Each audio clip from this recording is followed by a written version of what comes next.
So how can I be doing that many martial arts and still practicing them all, right? It took me a long time to figure it out. Because at first I knew, a lot of stuff. And I just started to go, okay, I have to practice 10 forms a day. But when I left Master Ma, I had 100 forms. So it took me 10 days to do the whole thing once. And after longer than it should have taken, I started to realize I was really just upkeep and I wasn't getting much better. So I had to figure out a better method. So what I started to do is I started to look for similarities. Because all martial arts are dealing with the same things, right? We all have this flesh, we're all humans. So because of that, there's only so many ways the human body can move. There's principles involved. And all the martial arts have similar principles. Like pizza. Everything's pizza, we just put different toppings on it. The problem is that when we get the pizza, we're like, ooh, meat lovers pizza. We're not talking about the crust or the flour. But really, when it comes to our martial arts, that's the stuff that matters. The foundation. So what I started to do was hunt principles. And I started to try to figure out why forms were important. Why was I being taught all of these choreographed sequences? And I started to realize that there's a difference between the form and the skills it produces. Does that make sense? So if I'm doing a praying mantis form, and I look all praying mantis-y, why am I doing that? What does that translate to in actual skill later? It starts to be these types of force that I can create. Oh, so I get taijin, I can pluck really hard, and I've got this springy power in my legs. Oh, okay. So what ended up happening was I finally got taught a Fujibonfa, supplemental training exercises. The weird, torturous things that the weird dude in the corner does while the rest of the class is doing something fun. And I realized those were the exercises that were building the skills directly. It wasn't a hidden thing anymore. It wasn't like, do your 1200 move mantis form and you'll be good at this eventually. It was like, do these 3 things. It'll make you good at this. You'll get those same skills. That's why they were reserved, right? They were secret. Because if you didn't trust somebody, you didn't give them the keys to the car, right? You go and you say, go wash the car. And that's what teachers do, right? They give you candy instead of the real stuff. So how do I maintain everything? I practice Fujibonfas.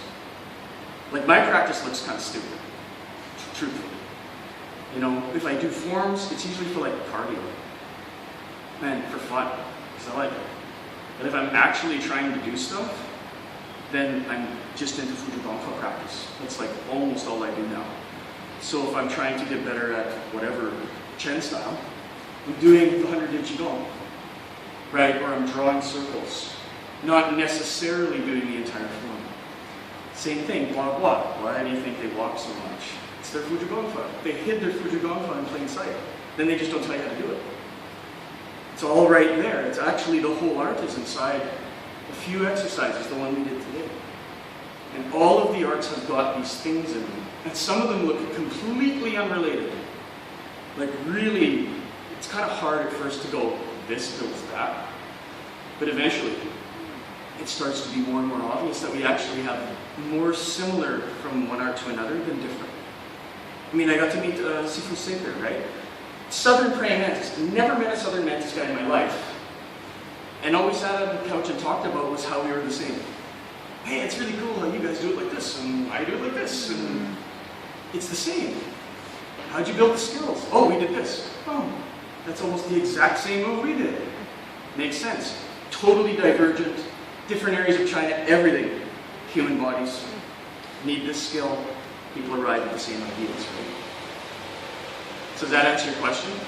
Find the thing that is really the core. Find the theme inside of what you're training. Because there's a theme in everything. There really is. Especially if you do a system that has multiple forms. Usually it's like, why are there 3 forms instead of 1? There's a reason for that. Like that's what we were doing today. Bear and eagle fight for survival.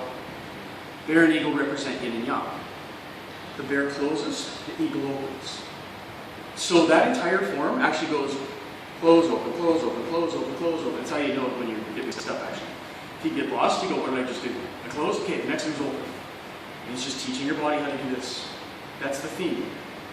Many, many moves, just do this. 10 animal form, right?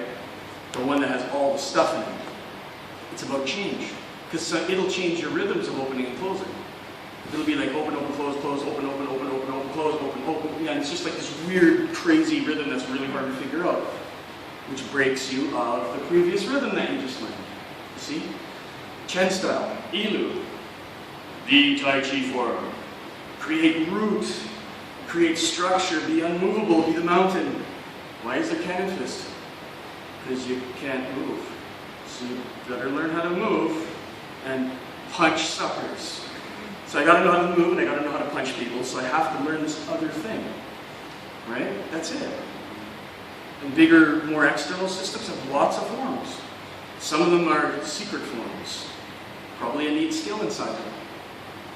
Some of them, very widespread, and then usually not told what's going on. I mean, how many times have you heard a teacher say, I did this for 20 years, you'll get it?